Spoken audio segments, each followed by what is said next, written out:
Most welcome dear students, आप सभी लोगों का स्वागत है आपके अपने यूट्यूब चैनल डीजी सर पर।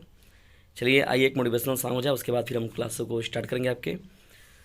ओ बच्चों रे, तेरे बिना भी क्या पढ़ाना, तेरे बिना भी क्या पढ़ाना, स्कूल के कमरों में, कोचिंग की गलियों में, तेरे बिना कुछ कहीं ना, तेरे बिना भी क्या पढ़ाना। ओ बच्चों रे, तेरे बिना भी क्या पढ़ाना। एकदम सही सुना डियर स्टूडेंट्स आप सभी लोगों ने। आप लोगों के बिन क्या पढ़ाना और क्या पढ़ना। तो डियर स्टूडेंट्स आप सभी लोगों का स्वागत है। क्लास 12th के वे बच्चे जो कि सिविक्स को लिए हुए हैं, पॉलिटिकल साइंस उनका है जो बहुत ही इंपॉर्टेंट सब्जेक्ट है। और जो सीबीएसई बोर्ड के बच्चे हैं, यूपी बोर्ड के वे बच्चे जो कि इंग्लिश मीडियम से हैं, उनके लिए आज का ये सेशन बहुत ही ज़्यादा इंपॉर्टेंट है। तो डियर फ्रेंड्स हम लोग स्टार्ट करते हैं आज के इस महत्वपूर्ण सेशन को। देखिए हम लोग का प्रश्न है लॉन्ग टाइप क्वेश्चन आंसर ये, और एक ही प्रश्न लिया गया, हम लोग उस पर पूरा डिटेल में बात करेंगे। क्वेश्चन हम लोग का क्या डियर स्टूडेंट्स, बहुत शॉर्ट क्वेश्चन है। देखिएगा, give the main reasons for the partition of India. बहुत ही मोस्ट इंपॉर्टेंट प्रश्न है डियर स्टूडेंट्स, है आपके एग्जाम के दृष्टिकोण से। देखिए एग्जाम में आपको करंट से भी चीज़ों को जोड़कर पढ़ना चाहिए। Give the main reasons for the partition of India. आइए जानते हैं कि क्या क्या मेन रीजन जो थे वो इंडिया के पार्टीशन के लिए जिम्मेदार बने। आंसर के बारे में हम लोग डिस्कशन बात करेंगे हम लोग। The leaders of the Indian National Congress we are opposing the partition of India and we are working tirelessly for its integrity and unity. देखिए लीडर्स ऑफ इंडियन नेशनल कांग्रेस मतलब कहा गया कि जो भारतीय राष्ट्रीय कांग्रेस के जो लीडर्स थे वो लोग तो इसके विरोध में थे, पार्टीशन ऑफ इंडिया के। एंड वी आर वर्किंग और tirelessly for its integrity and unity. Integrity और यूनिटी के लिए उन्होंने अपना प्रयास भी किया, वर्क भी किया। गांधी जी, देखिए महात्मा गांधी जी का उस समय सबसे बड़ा बोलबाला था। महात्मा गांधी जी ने तो यहाँ तक कह दिया था कि Gandhi ji had even said that Pakistan would be built on his dead body. उन्होंने कहा था कि नहीं, पाकिस्तान का निर्माण जो होगा मेरी बॉडी पर से होगा, मेरे शरीर पर से होगा। Gandhi had even said that Pakistan would be built on his dead body yet only after the partition of India stayed. तो इतनी बड़ी बातों को कहने के बाद भी, इतने बड़े व्यक्ति, महान व्यक्ति के कहने के बावजूद भी देखिए इंडिया का पार्टीशन हो ही गया था अंत में।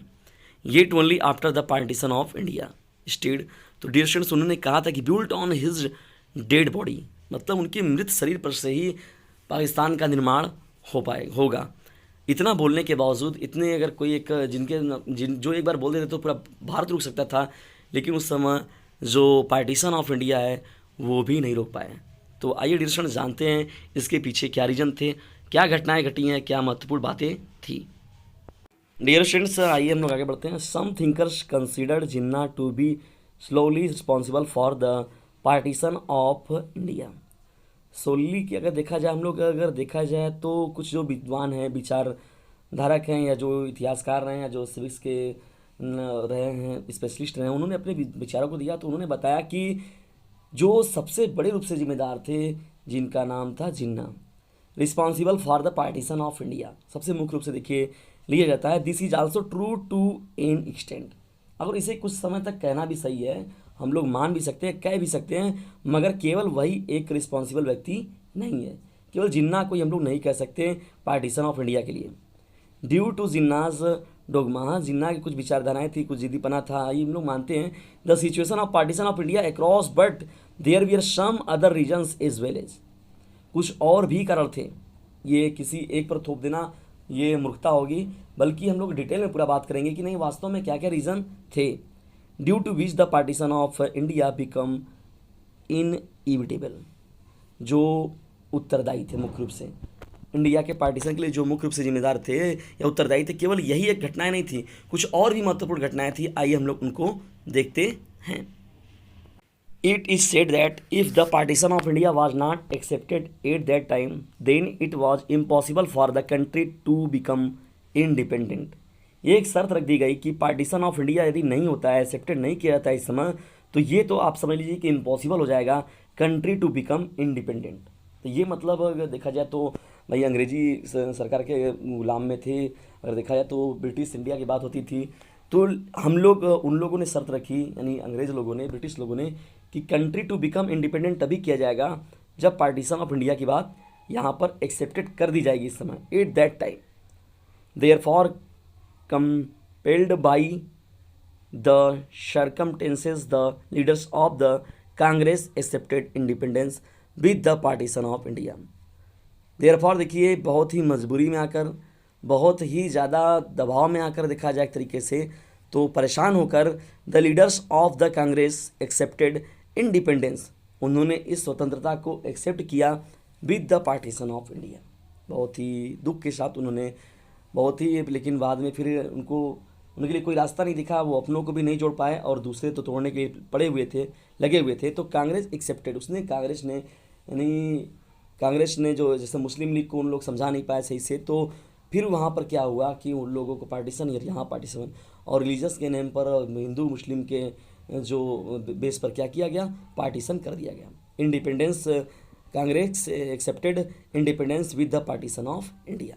ठीक है डिस्कशंस, ऐसी घटनाएं, मतलब ऐसा उस समय देखिए, जब किस समय कौन विचार अपना बनाते हैं, क्या लेते हैं, ये हम लोग को किसी भी बातों पर पहुँच पाना इतना आसान बात नहीं है। क्या आपने उन लोगों ने निर्णय लिया, क्या विचारधाराएं ली, क्या उस समय विचार था, क्या वहाँ बोलना ज़रूरी था, क्या वहाँ कहना ज़रूरी था, कुछ बातें देखिए वहाँ के अनुसार भी होती हैं। तो वहाँ के अनुसार, यानी उस समय क्या परिस्थिति थी, उस परिस्थितियों के अनुसार, जो भाई जाहिर सी बात है उस समय भी तुम लोग थे नहीं, बुद्धिमान लोग उस समय भी थे, तो परिस्थितियाँ, इंसान क्या होता है, परिस्थितियों का दास होता है, उसी के कम में सानिध्य में आकर, जब देखिए इतने बड़े बड़े युद्ध नहीं रोके गए, रामायण की बात होती है उसमें देखेंगे, महाभारत की युद्ध होता है, तो इतने बड़े बड़े युद्धों को नहीं रोक पाए, जबकि क्या उसमें बुद्धिमान लोग नहीं थे, एक से एक बढ़कर थे, लेकिन फिर भी उतने बड़े युद्ध को कोई नहीं रोक पाया। हम लोग आगे बढ़ते हैं, डिस्कशन देखते हैं कुछ और महत्वपूर्ण चीज़ों को, लेकिन उससे पहले मेरा एक नंबर नोट कर लीजिए, 950 690 285। इस नंबर से ज्वाइन होकर आप लोग ग्रुप में जुड़ जाइए। जितने भी सीबीएसई बोर्ड के बच्चे हैं और ईपी बोर्ड के बच्चे जो इंग्लिश मीडियम से हैं, तो वे लोग इस ग्रुप में जरूर जुड़ जाएँ।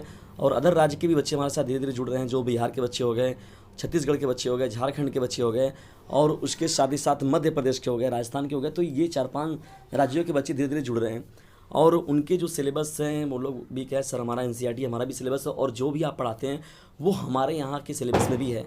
तो डियर स्टूडेंट्स, मैं उस प्रकार से आपका तैयार करता हूँ वीडियो, जो कि आप लोगों के लिए हेल्पफुल साबित हो और कुछ और बच्चों के लिए भी हो। और मैं एनालिसिस करके बनाता हूँ अपना 5 साल 7 सालों के पेपर को मैं देखता हूँ, वहाँ से मैं एनालिसिस करके पेपर का आपका निर्माण किया जाता है। तो डियर स्टूडेंट्स, और जो इन क्वेश्चनों को बनाया जाता है, तो इसे खुद भी देखें और दूसरों के ऊपर भी शेयर ज़रूर करें। मेरी हेल्प ग्रुप पे इतना काम ज़रूर करें कि sharing is the best way of learning, इसे शेयर ज़रूर करें। और 950 690 257, यदि मेरी कोई फीस नहीं, लेकिन अपनी इच्छा अनुसार यदि कुछ करना चाहते हैं बहुत सूक्ष्म अमाउंट, तो 950 690 257 यही मेरा नंबर है। इस पर आप गूगल पे, फ़ोनपे, पेटीएम के माध्यम से जो भी कुछ अपना डोनेट करना चाहते हैं वो डोनेट कर सकते हैं। बहुत ही सूक्ष्म अमाउंट, आपसे कोई फ़ीस वगैरह नहीं रखा गया है। हाँ, यदि आप देते हैं तो इसी चैनल के प्रोग्रेस के लिए ही उस पैसे का उपयोग किया जाएगा, और उसकी उन्नति के लिए जो इस चैनल में अपने अथक प्रयास कर रहे हैं, जो हमारे एडिटर हैं, तो उन एडिटरों को हम लोग कुछ सपोर्ट कर सकते हैं। तो डियर स्टूडेंट्स, इतना सहयोग जरूर करें।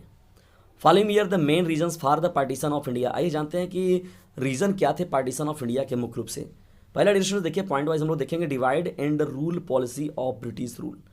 ब्रिटिश ने देखिए क्या किया, बांटो और राज करो की उनकी जो नीति थी, divide and rule policy of British rule. British rule जो लाए थे वो माउंटबेटन योजना जो लाए थे, उसी के आधार पर डिरेक्शन देखिए डिवाइडेशन लाया गया था। 3 जून 1947 को जाया हुआ था। दूसरा डिरेक्शन क्या था, mutual distrust between Hindus and Muslim. Hindu मुस्लिमों के मध्य देखिए तनाव की स्थिति पैदा हो गई थी। जाहिर सी बात है, जो मुस्लिम लीग की बात हम लोग करते हैं, उसके साथ ही साथ जो कांग्रेस की बात करते हैं, तो यहाँ पर लोगों ने अपने रिलीजियस के हिसाब से अपना इस पार्टी को बांट लिया था कि नहीं ये मेरी है, तो जाहिर सी बात तनाव तो उत्पन्न होना ही था। तीसरी डिरेक्शन जो महत्वपूर्ण बात निकल कर आती है, इफेक्ट्स ऑफ कम्युनल रियॉट्स। कम्युनल रियॉट्स का मतलब क्या होता है, सांप्रदायिक दंगे कुछ हुए जगहों पर, तो सांप्रदायिक दंगों के प्रभाव की वजह से भी लोगों को लगा कि नहीं अब पार्टीशन ऑफ इंडिया कर ही देना चाहिए। तो ये भी तीसरा पॉइंट जो डिरेक्शन से वो भी कहीं बहुत ज़्यादा अपना रोल अदा करता है। गदर मूवी आप जब देखेंगे, सनी देओल वाली मूवी जो पुरानी वाली मूवी थी, वो बड़ी फेमस मूवी रही है, तो उस मूवी में भी बाकायदे दिखाया गया है, कम्युनल रियॉट्स को दिखाया गया है कि जिस प्रकार इस समय आज़ादी की घटना थी, उस समय कितनी ज़्यादा मतलब खून खराबा हुआ था, उस मूवी में पूरा बाकायदे दिखाया गया है। तो डियर स्टूडेंट्स, तीसरा जो पॉइंट है, इफेक्ट्स ऑफ कम्युनल रियॉट्स। आइए हम लोग आगे बढ़ते हैं। डियर स्टूडेंट्स, जो चौथा महत्वपूर्ण पॉइंट निकल कर आता है, appeasement policy of Congress towards Muslim league. तो मैंने पहले बताया कांग्रेस और मुस्लिम लीग में तो चल रहा था विवाद की बात, तो पॉलिसी लोगों ने अपना अपना बना लिया था पहले ही। तो जाहिर सी बात है, जब अपने में ही आप खिचड़ी पका लेंगे तो फिर अगला क्या कर पाएगा, कोई भी क्या कर पाएगा, या गांधी जी उसमें क्या कर पाएंगे। देखिए कहीं ना कहीं से। और यहाँ पांचवी जो बात थी, जिन्ना डोगमा, जिन्ना की जो जीत थी वो भी कहीं ना कहीं से थी। देखिए यहाँ पर बात था कि बाद में कि प्रधानमंत्री मैं बनूंगा, प्रधानमंत्री मैं बनूंगा। जिन्ना का अपना जीत था और पंडित जवाहरलाल नेहरू का अपना जीत था। लेकिन हालांकि गांधी जी बाद में मना भी लिए थे पंडित जवाहरलाल नेहरू को कि ठीक है इस बार आप मत नहीं बैठेंगे, बैठ जाइए। और इसी की वजह से देखिए आपका बटा भी हुआ है। तो यही देखिए संविधान में ये बात भी लिखी गई है कि भारत में कभी भी कोई मुस्लिम प्रधानमंत्री नहीं बन सकता, और जो पाकिस्तान है वहाँ पर कभी कोई हिंदू प्रधानमंत्री नहीं बन सकता। ये पूरी जो कि पार्टीशन इसी बेस पर भी हुआ है कहीं ना कहीं से। कई तो और जिम्मेदार कारण तो मैं तो आपको बता ही रहा हूँ, लेकिन ये भी बहुत बड़ा दोनों की जो जिद थी वो उसको कोई समझा नहीं पाए। हालांकि गांधी जी ने बहुत हद तक समझा लिया था पंडित जवाहरलाल नेहरू को, लेकिन फिर भी तब तक बहुत देर हो चुकी थी। छठवें पॉइंट की ओर बढ़ते हैं डियर स्टूडेंट। छठवां हम लोग का पॉइंट क्या है, अट्रैक्शन टू पावर। भाई जाहिर सी बात है, पावर तो हर किसी को चाहिए। तो पावर के प्रति जो अट्रैक्शन लोगों का देखा गया ना, वो भी कहीं ना कहीं से पार्टीशन ऑफ इंडिया के लिए महत्वपूर्ण रूप से जिम्मेदारों में एक था। सातवीं पॉइंट डियर स्टूडेंट जो आती है आपकी, influence of Lord Mountbatten. Lord Mountbatten की जो नीति आई हुई थी वो भी बहुत ही ज़बरदस्त थी। यानी जो अंग्रेज़ों की कूटनीति थी वो बहुत ही खतरनाक थी, जिसमें कि भारतीयों को या जितने भी पूरे इंडियंस थे रिलीजियस के आधार पर बटे हुए थे, वो लोग जानते थे कि मैं कैसे इन लोगों को तोड़ सकता हूँ। जब वो स्टार्टिंग में भी आए थे तो उसी बेस पर आए हुए थे, और जब लास्ट में भी वो लोग गए तो उसी बेस पर गए। तो वो लोग जानते थे कि मैं कैसे इनकी यूनिटी को क्या कर सकता हूँ, तोड़ सकता हूँ, इनको डिस्ट्रैक्ट कर सकता हूँ, एक दूसरे में इन लोगों को मैं लड़ा सकता हूँ, और यहाँ का माहौल मैं ख़राब कर सकता हूँ। तो इन्फ्लुएंस ऑफ लॉर्ड माउंटबेटन जो 3 जून 1947 का आया हुआ, लेकिन भविकल्प में बहुत पूछता है डियर स्टूडेंट्स ये, तो वो भी कहीं ना कहीं से इसमें जिम्मेदार है। तो डियर स्टूडेंट्स ये रहा आज का सेशन। इसमें लॉन्ग आंसर को शामिल किया गया, जिसमें give the main reasons for the partition of India. ये प्रश्न इतना ज़्यादा इंपॉर्टेंट है कि लघु उत्तरी में, अति लघु उत्तरी में, जैसे शॉर्ट टाइप हो गया, वेरी शॉर्ट टाइप हो गया, लॉन्ग टाइप क्वेश्चन हो गया, ऑब्जेक्टिव क्वेश्चन हो गया। तो देखिए छोटे छोटे प्रश्न भी आप लोग को यहाँ से मिल सकते हैं, और बड़े क्वेश्चन में तो मैंने आपका तैयारी करा ही दिया है। डियर स्टूडेंट्स, ऐसे ही मोस्ट इंपॉर्टेंट वीडियोज़ को पाने के लिए इस चैनल के लिंक को अपने खुद भी पढ़ें और अपने फ्रेंड सर्कल में भी शेयर जरूर करें, खासतौर पर उन बच्चों को जो कि इकोनॉमिकल वीकर हैं, और दूर दराज के उन बच्चों को भी जोड़ने का इस चैनल से ज़रूर प्रयास करें जो कि निरंतर रूप से अपनी स्टडी को नहीं कर पाए हैं, या तो कि उनके अंदर दिमाग में डर बना हुआ कि मेरा बोर्ड एग्जामिनेशन कैसा होगा। तो डियर स्टूडेंट्स, इस चैनल का सहयोग जरूर करें। जो मैंने अपना आपको नंबर बताया उस नंबर से ज्वाइन ज़रूर हो जाएँ, और जो मैंने अपने इस डीजे सेशन चैनल के फैमिली को, डीजे सेशन मेंबर्स को, एक डीजे सेशन चैनल को एक बड़े प्लेटफॉर्म पर लेकर जाने के लिए जो कुछ माइनर जो आप लोगों से हेल्प की उम्मीद है उसे भी ज़रूर करें। तो मिलते हैं अगली वीडियो में, तब तक के लिए टेक केयर, गुड बाय। चलते चलते मेरी एक बात याद रखना, इसे शेयर करना ना भूलना, इसे शेयर करना ना भूलना।